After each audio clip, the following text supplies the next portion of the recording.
I've discovered is that every single human being needs four things to live up to their potential, daily, not occasionally. And even if one of these four things is missing, you're not going to be as happy or successful as you could possibly be. I guarantee it. If even one of these four things is missing, you're going to put yourself in a state where subconsciously you're trying to find that missing piece, that need that you have, and it's going to distract you from whatever work you're trying to do, whatever goal you're trying to accomplish. And the sinister part about that is that most people go their entire lives not actually recognizing what those four psychological needs are. And so they really have no choice but to just accept whatever life throws at them. But we're conscious and creative beings, so it would be a shame to not use that conscious creative power to shape and create our own lives. So, four universal human needs. Write these down. Number one, everybody needs an adventure. Everybody needs an adventure. You need an element of uncertainty in your life. You need exploration. You need growth. You need something that challenges you. You need something that's engaging, that's exciting to you. If you do not have some form of adventure in your life, you will become stagnant. You will lose the zest that you have for life. You have to have some form of an adventure. Number two, you need a home. You need an adventure, but you need a home to come back to. Now, I don't necessarily mean a physical place. For some people, it is a physical place. For some people, you create these psychological and emotional attachments to physical places that simply comfort you and give you peace when you go back there. For some people, the home that they grew up in is a place of psychological safety. For other people, it's a place of trauma. And so you got to know. It can also be a person. That could be your source of stability, right? People who have been married for 30 years, it's their spouse that's their source of security in their lives, that source of an anchor of peace, of certainty. I know this person's going to be there, right? So it could be a place, it could be a person, but no matter how you find it, you need to have some form of a psychological home in your life. If you do not have that, I guarantee you that you will have anxiety. You're going to be more worried more of the time. And the threshold for what triggers that anxiety is going to be far lower than with people who have that psychological home, that sense of psychological safety. Okay? So you need an adventure. You also need a home. Two almost opposing forces. We're going to talk about that in a minute. The third universal human need is you need a love. And usually when you say a love, people think romantic. It could be. But really what I mean is you need an obsession. You need a passion. And that could be a passion for a person. That could be a passion for a hobby. That could be a passion for your career. But you need something that you are obsessed over. If you do not have that, you're going to lack fulfillment. And quite frankly, you're going to experience some depression. And last but not least, the fourth universal psychological human need is you need a community. If you don't have a community, you're going to lack accountability and you're going to lack contribution and fulfillment in that way, right? Now, you go through these four things, and it's like, well, who wouldn't want more fulfillment, more peace, more growth, and more excitement in their life? Everybody wants those things, right? And I'm telling you, these are the things, even going all the way back to Psychology 101, Maslow's hierarchy of needs, if you were to distill those down, especially for the modern world, because quite frankly, most of us, once you get past, okay, we're eating right, we're sleeping right, we're getting some physical activity, once you get past that, most of us are like safe enough, right? But these are the things that beyond that initial, okay, I'm not gonna die, these are the things that we need in order to be able to free up our psychology to focus on achieving a couple of goals here and there. So how do we do it? Number one, an adventure. Let's talk about building an adventure in your life. Being highly engaged in challenging, exciting, stimulating activities, whether you get that from your work, from learning new hobbies, from traveling, engagement in adventurous activities enhances longevity. Literally how long you are predicted to live by 30%. It decreases depression by 40%. It boosts overall life satisfaction by 30%. And that's interesting to me because we tend to think of happiness as this sliding scale. Like, okay, some days I'm up a couple points, some days I'm down a couple points. But can you imagine being a third happier all the time? Just every single day, we're 30% happier. It's an unbelievable amount to get on a consistent basis. So I want to ask you, when is the last time that you really challenged yourself with something exciting, with a real adventure? You book a one-way ticket to a new country. You start taking singing lessons, even though you can't hold a note if your life depended on it. You join a sports club. You do something that forces you to grow. Because if you're not growing, we've all heard it, if you're not growing, you're dying. And life itself, I believe, is our grand adventure. And I think we need to make sure that we're stewarding our responsibility to do something with that adventure. I believe that the greatest killer of our time is not cancer, it's not cardiovascular disease, it's not diabetes, it's not all these horrible things that can happen to human beings. The biggest killer in this day and age is monotony. It's monotony. It's Groundhog Day. It's living a different version of the same day over and over and over and over again. Eventually you start to look around and you feel like, man, what's the point? Most of us have experienced this at some form or at some point in our lives. Now here's the thing. When we're young, everything changes all the time. Right? From like the time you're born to maybe late 20s, early 30s, everything kind of just changes by itself, organically. Your body's changing, your psychology's changing, your environment is changing. You go from middle school, high school, some of us go to college, some of us go to work, maybe you have kids, but everything's changing constantly. But eventually we reach a point in our lives where that's no longer the case, and the ball somehow ends up in our hands. And now we have to take a shot to create adventure in our lives. Nobody's going to do it for us. And in order to actually do that, and take that shot and create adventure in our lives, we've got to embrace an ugly word called ownership. It's funny, when I was a kid, I used to play video games. And I used to be really into like the Call of Duty, Battlefield type of games. And whenever somebody just got blasted, in our 12, 13-year-old minds, it was common to say, I owned you. That was like the diss, right? Like, bro, you just got owned. And it's so funny to me how if you start to look deeper into things, you can uncover some real secrets, some real depth of truth in the simplest and sometimes most superficial seeming of stuff. What does it mean to own? It means, because sometimes we have negative connotations with the word own. What does it really mean? It means I control you. If I owned you, I control you. It means I have the power here. And so we hear the word ownership, and all the time we associate these negative connotations like, oh, that sounds like a lot of responsibility, it sounds difficult, it sounds demanding, it sounds so strenuous and stressful. All it really means, taking ownership, is that we take the control back. We take the power back in our own lives. So what I want you to do right now is I want you to take ownership. If you got a piece of paper in front of you, write down what can you do in the next, let's say 90 days. Let's give ourselves a little bit of time. In the next 90 days, what can you do to take ownership, to take power back over creating an adventure in your life?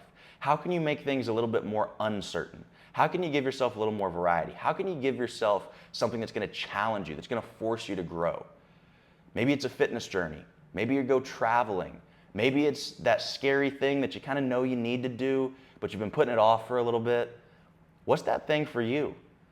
One of my buddies did this exercise a couple of years ago. He said, man, I've been putting off doing an in-person event. He's a speaker, and he always wanted to do his own events. I said, okay, do it. He did his first event, had about 6 people show up. He got a whole business now. Now he gets 30 or 40 people in different cities across the country. He just tours pretty much the whole year. Whenever he wants to, puts on these events in different cities across the country. Why? Because he committed to taking ownership over the adventure of his life. He had gotten sick of the day-to-day. He had gotten sick of Groundhog Day, the monotony of over and over and over and over and over again doing the same stuff. He said, I'm going to take ownership over creating an adventure in my life. What can you do in the next 90 days? Write it down.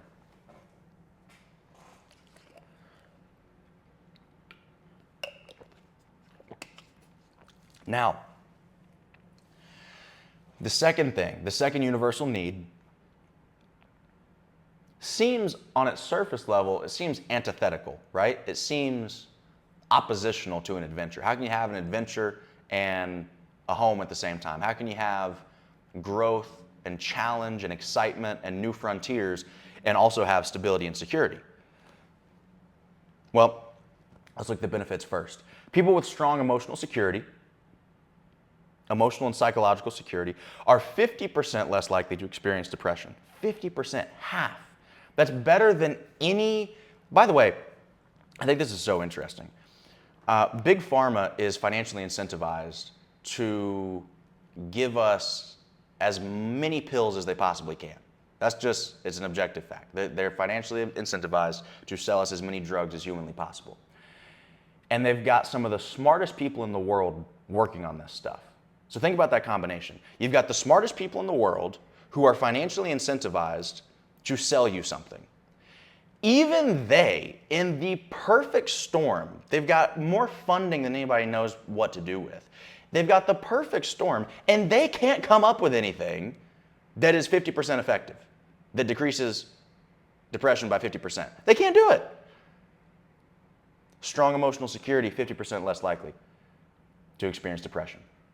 35% lower stress levels, 60% higher life satisfaction, and even an increase in lifespan by 5 to 10 years for those who experience stability financially, emotionally, and physically. So you mix an adventure with a home, psychologically, financially, and physically, your overall life satisfaction just doubled. The problem with this is what though? Most people never achieve both an adventure and a home. They never achieve variety and stability. They only achieve one or the other. Why is that? Is it for lack of trying? I don't think so. I don't think so. Is it for lack of executing or being able to execute? I also don't think so. I think most human beings are pretty capable when you really think about it. I believe it's because we don't approach it the right way. We say things like, I'm going to live a balanced life. I'm going to put myself out there, I'm going to explore, I'm going to have fun, but I'm going to balance that with a sense of home, with a sense of peace and stability. But if I have a scale, like an old-fashioned scale in front of me, the only way to balance it is to have two opposing forces pushing in opposite directions. You have to have two oppositional forces in order to balance a scale. So why in the world, if I am in control of my perceptions, and perception is reality, right? If my perception is under my conscious control, why would I ever choose to perceive life as a balance, as my adventure and my stability as opposing forces? When alignment is a perfectly good option that's just sitting over there in the corner, unused, collecting dust. Why would I choose to perceive it that way? See, I want to create a life where my adventure and my certainty and stability, my sense of a home, where they help one another grow. Let's take one aspect of it, right? Finances. This is one that a lot of people struggle with. When you get a raise at work, all of a sudden, you want to go buy a new car and go on a week-long vacation. And at the end of your vacation, you had a whole bunch of adventure. You had a whole lot of challenging, growth, fun, excitement, engaging activities.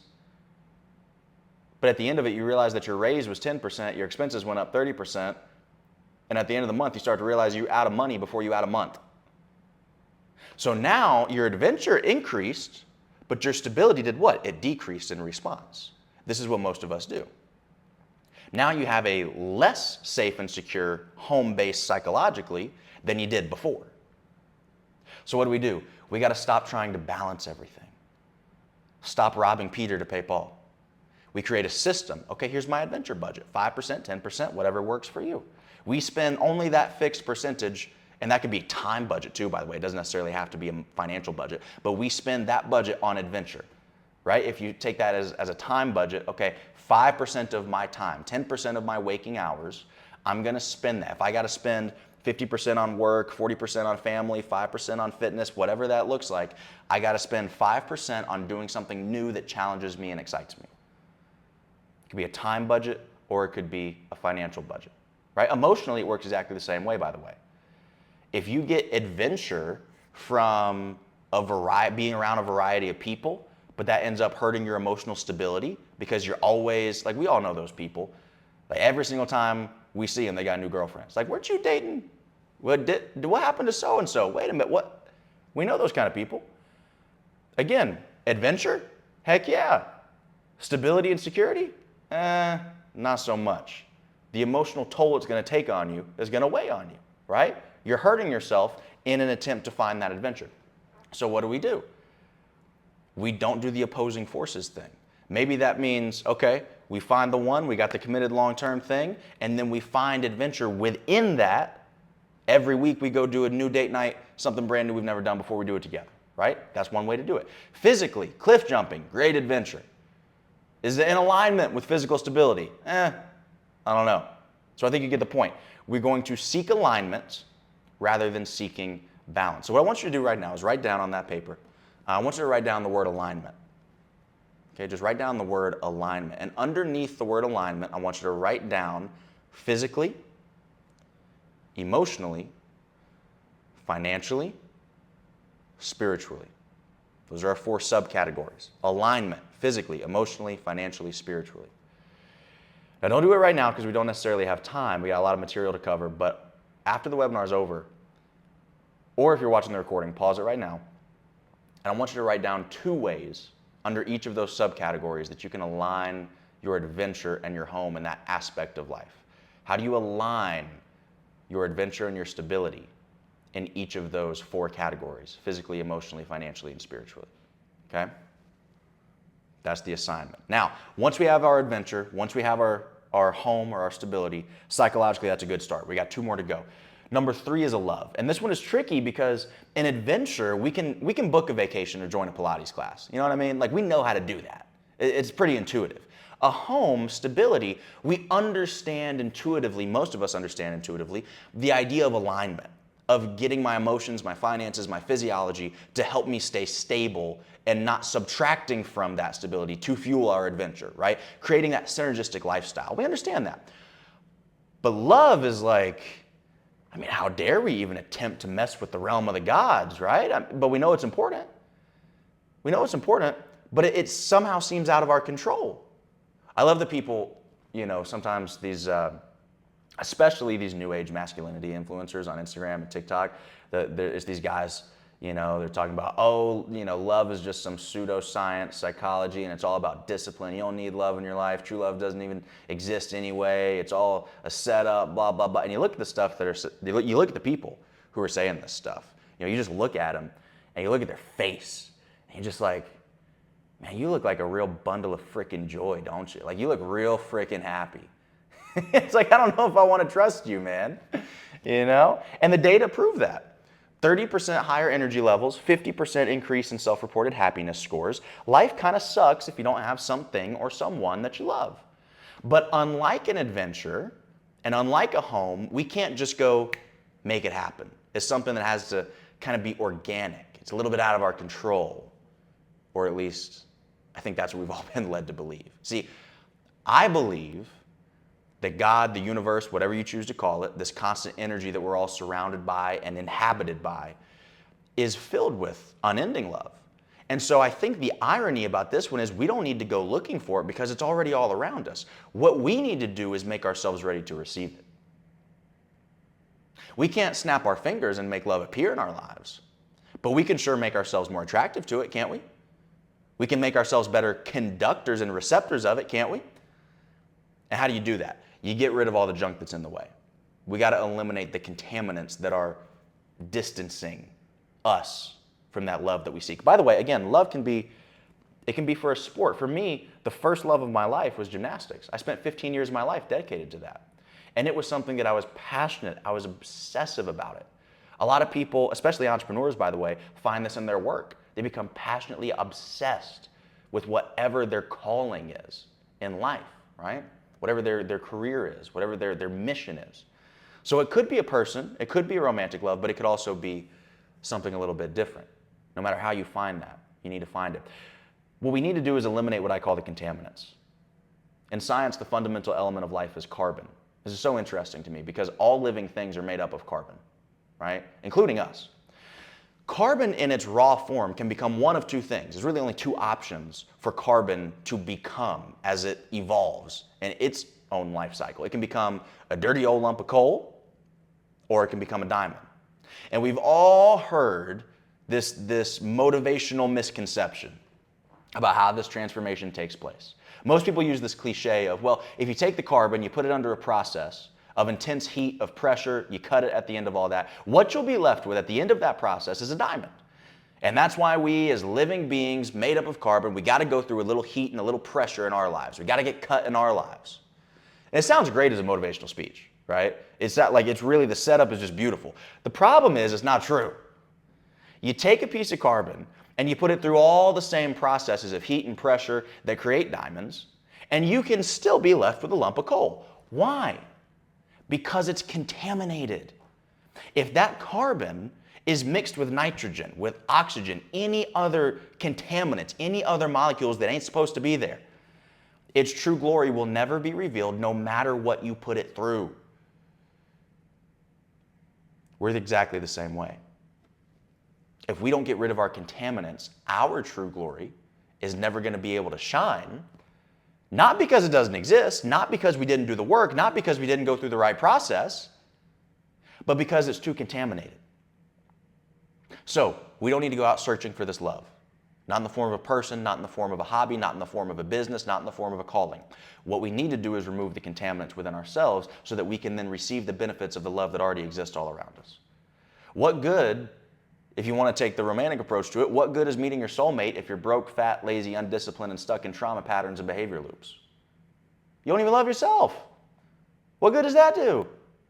Right? So I want to invite you now. Again, I told you we're going to work today. It's fun to think about the frameworks, but I want to get the work done too. Write down the contaminants that you know that you need to get rid of.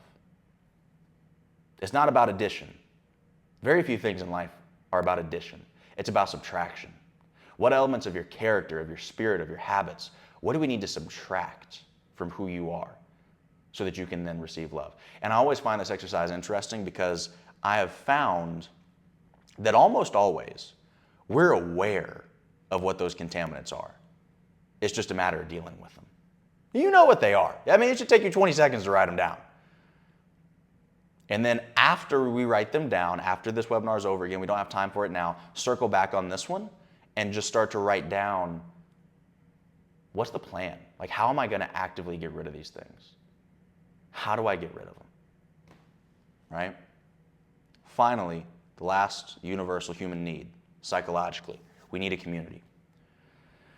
We need a group that we can contribute to. We need a sense of accountability, of service to something greater than ourselves, right? When people feel a sense of belonging to a community, we see a reduction in risky behavior, we see enhanced resilience during times of crisis, we see higher self-esteem, and yet again, we see decreased mortality. You literally live longer. Where do you find community? You can find it in churches, you can find it in schools, you can find it in workplaces, you can find it in communities, neighborhoods, families even, that could be your community, right? You can find it within events like this. You can find it in masterminds. You can find it in coaching programs. You can find it really wherever you look for it. But as tribe animals at our core, if we don't have that community, we feel lost. And contribution is critical because if you really think about it, selfish goals are the smallest goals. If you want to accomplish enough for you to be happy and just go like sit on the beach, in the grand scheme of things, that's a pretty small goal. Like in the world of entrepreneurship, if you want to go move to Brazil or Thailand and just go live a great life and sit on the beach and be rich for that country, that takes maybe 10 grand a month. It's not that difficult. When you start saying, okay, I want to do that, but I also want to take my wife and kids with me, now you got to 4X that just because you got that small community that you're thinking about. More selflessness equals bigger goals, and bigger goals typically lead to bigger results. Then you play that out and you look at somebody like an Eric Thomas who's flying kids from the hood to Dubai. You look at a Tony Robbins who's feeding millions of families every year. And now all of a sudden, because they're a part of that community, their contribution, their fulfillment exponentially grows. Not only that, but you get accountability. In a single agent society, if you're the only agent, you're the only actor in a particular world. Imagine a universe where you're the last and the only human being on earth.